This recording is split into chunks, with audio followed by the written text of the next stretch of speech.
जय हिंद dear students, force academy में आप सभी का एक बार फिर से मैं स्वागत करता हूं।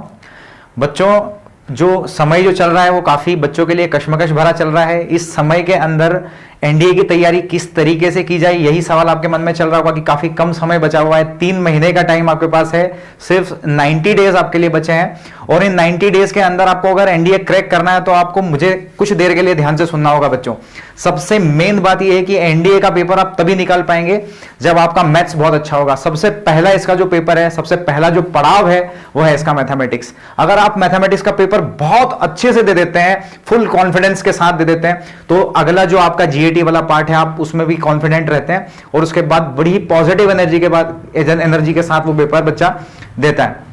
तो बच्चों, मेरी बात को ध्यान से सुनिए।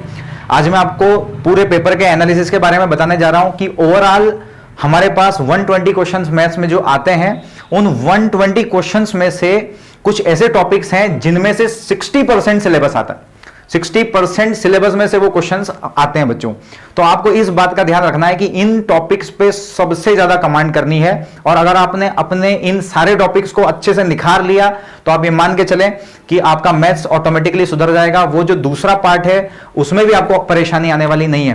तो आपको सबसे पहले क्या करना है, सबसे पहले बच्चों आपको अपनी ट्रिग्नोमेट्री को स्ट्रांग करना है। ट्रिग्नोमेट्री सबसे पहला अगर कोई टॉपिक है तो वो है बच्चों ट्रिग्नोमेट्री। ठीक है, ट्रिग्नोमेट्री।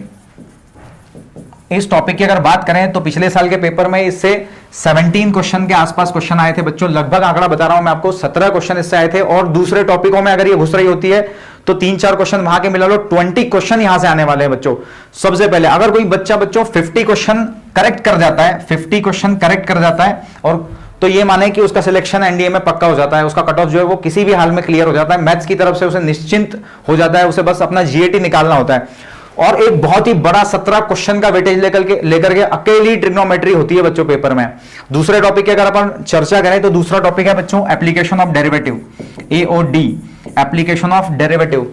इस टॉपिक को, ये एक टफ टॉपिक है, निसंदेह एक टफ टॉपिक है, लेकिन इससे प्रीवियस ईयर में जितने भी क्वेश्चन पूछे गए हैं वो इतने ही सिंपल थे जिनको देख करके बिल्कुल किया जा सकता है। कोई क्वेश्चन 10 में से सिर्फ एक आधा क्वेश्चन ऐसा आता है बच्चों जिसे आप मुश्किल आपको लगेगी, आपको समय लगेगा जिसको करने में, आप उसे स्किप भी कर सकते हैं, कोई परेशानी वाली बात नहीं है। तो एप्लीकेशन ऑफ डेरिवेटिव से पिछली बार बच्चों 10 क्वेश्चन के आसपास आए थे। एक बहुत बड़ा आंकड़ा होता है बच्चों, 2.5 का एक क्वेश्चन है और 10 क्वेश्चन यहां से आए हैं बच्चों, बहुत बड़ा आंकड़ा है ये। अगर आपको ये 50 क्वेश्चन सही कर रहे हैं तो आपको सबसे पहले इन दोनों पे काम करना है। और इस एप्लीकेशन ऑफ डेरिवेटिव की जो बैकबोन है वो टॉपिक है फंक्शंस, लिमिट्स एंड कंटिन्यूटी, जो कि 6 मार्क्स 6 क्वेश्चन जिसमें से आए थे पिछली बार, फंक्शंस, लिमिट्स एंड कंटिन्यूटी। ठीक है बच्चों, ये जो टॉपिक है, एक से 6 क्वेश्चन पिछली बार के पेपर में देखे गए हैं और ये 6 क्वेश्चन अगर आपका बेस अच्छा है तो आप उसके बाद एप्लीकेशन ऑफ डेरिवेटिव में इस टॉपिक से बड़ी ही धूम मचा सकते हैं। तो आपको सबसे पहले ट्रिग्नोमेट्री के बाद इसे पकड़ना है। इसे बहुत अच्छे से अगर आपने कर लिया तो आप एप्लीकेशन ऑफ डेरिवेटिव को भी बहुत अच्छे से सुधार लेंगे, वहां पे भी आपको कोई परेशानी होने वाली नहीं है। आगे की बात करें बच्चों तो इसके बाद अगर आप देखें तो अलजेब्रा वाले पार्ट से आप मैट्रिसेस एंड डिटर्मिनेंट,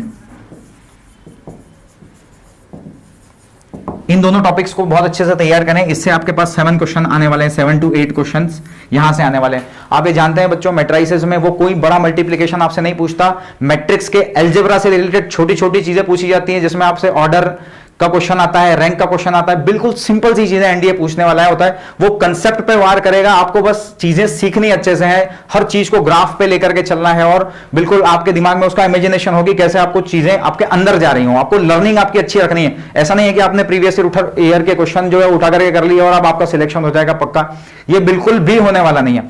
आपको अपनी लर्निंग पे ध्यान देना है। अगर आप बहुत अच्छा सीखे तो वहां आप बिहेव बहुत अच्छा कर पाएंगे। आगे चलें बच्चों, तो इसके बाद अगर हम अगले टॉपिक पे आ जाएं तो वो है इंटीग्रेशन और इसके बाद अगला आने वाला एप्लीकेशन ऑफ इंटीग्रेशन। बच्चों, ये दोनों टॉपिक बहुत ही ज्यादा इंपॉर्टेंट है और इंटीग्रेशन करने के लिए जैसे मैंने आपको कहा एप्लीकेशन ऑफ डेरिवेटिव, तो इसके अंदर ऑलरेडी डिफरेंशिएशन आ गया है। कुछ बच्चे ये सोच रहे होंगे कि मैंने डिफरेंशिएशन का नाम क्यों नहीं लिया।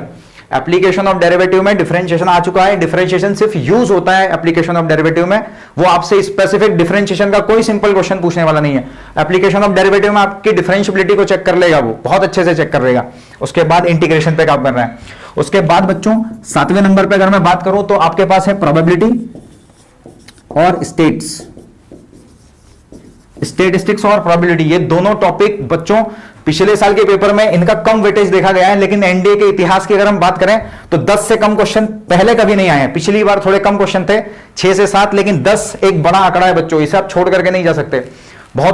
बहुत ही सिंपल क्वेश्चन आते हैं, बहुत ही सिंपल क्वेश्चन आते हैं। और जब आप इसे करेंगे बच्चों तो एक बात ध्यान रखें कि प्रोबेबिलिटी करने से पहले परम्यूटेशन एंड कॉम्बिनेशन पीएनसी बहुत अच्छे से तैयार कर लें, तभी इसी टॉपिक पे जंप करें, नहीं तो आप समय बर्बाद कर बैठेंगे। इस टॉपिक को कभी भी आप बहुत अच्छे से नहीं कर पाएंगे। इन सारे टॉपिक्स को किस तरीके से तैयार करना है, ये वो टॉपिक्स मैंने आपके सामने लिखे हैं जो आपका बेस है।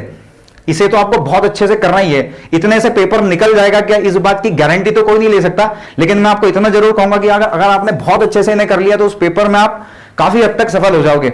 उसके बाद बच्चों एक बेसिक से 2-3 टॉपिक हैं, जैसे मैं बात करूं बच्चों एपी, जीपी और एचपी की, सीक्वेंस एंड सीरीज की अगर बात करें, arithmetic progression, geometric progression, harmonic progression की, तो इन तीनों के मिलाकर के बच्चों पिछली बार 6 क्वेश्चन थे।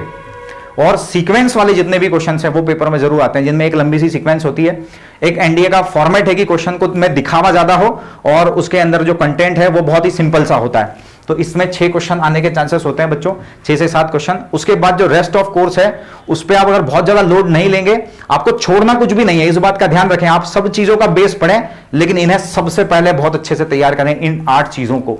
ठीक है बच्चों, तो ये है हमारा जो पेपर का एनालिसिस था, वो मैंने आपके सामने रखा कि किस तरीके से आपको पेपर की तैयारी करनी है। और इसके बाद मेरे साथ मिलकर के आप क्या कर सकते हैं आने वाले 65 डेज में, ये मैं आपको अगली सीक्वेंस में बताऊंगा। 65 डेज के टारगेट में मैं आपको पूरा का पूरा ये कोर्स फिनिश करके दूंगा। उसके बाद एक बात और बच्चों ध्यान से सुने कि इसके बाद अगर आप ये सब कुछ कर पा रहे हैं तो एक लास्ट बात मेरी सुने कि बहुत सारे बच्चे अगर ये कोऑर्डिनेट ज्योमेट्री और वेक्टर बहुत अच्छे से कर लेंगे, वेक्टर और coordinate geometry 3D, vector and 3D, इस पे भी आपको बहुत अच्छे से काम करना है बच्चों। इसमें से 11 क्वेश्चन का वेटेज है, 11 क्वेश्चन आते हैं दोनों मिला करके।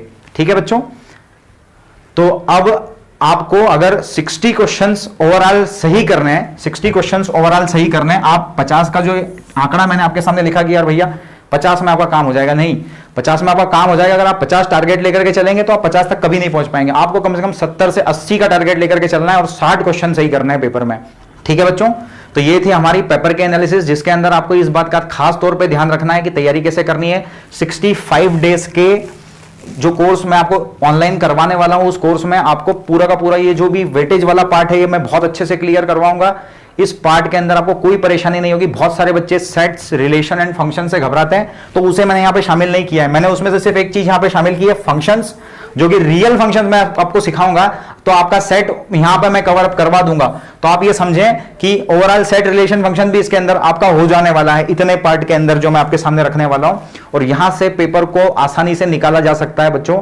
आपका दृढ़ निश्चय बहुत अच्छा हो और बस आप मेरे साथ हो जाएं तो आपको मैं 65 डेज में आपके अंदर आपको परिवर्तन महसूस होगा बच्चों। ये 65 डेज में 90 को 65 इसलिए बोल रहा हूं बच्चों कि आप ये समझें कि आपको इसके बाद अपने आप पे काम करने की जरूरत पड़ेगी, आपको खुद से रिवीजन करना है। तो 15 डेज आप ये मान के चले, 15 से 20 दिन लास्ट में रिवीजन अगर आप बहुत अच्छे से कर लेंगे, 20-25 दिन, तो आप बेहतर हो जाएंगे। तो ये हमारी बच्चों स्ट्रेटेजी रहेगी। इसके आगे की कहानी मैं आपको अपने अगले सेशन में बताऊंगा कि इस पूरे कोर्स को हम किस तरीके से करने वाले हैं। जय हिंद, जय भारत, भारत माता की जय।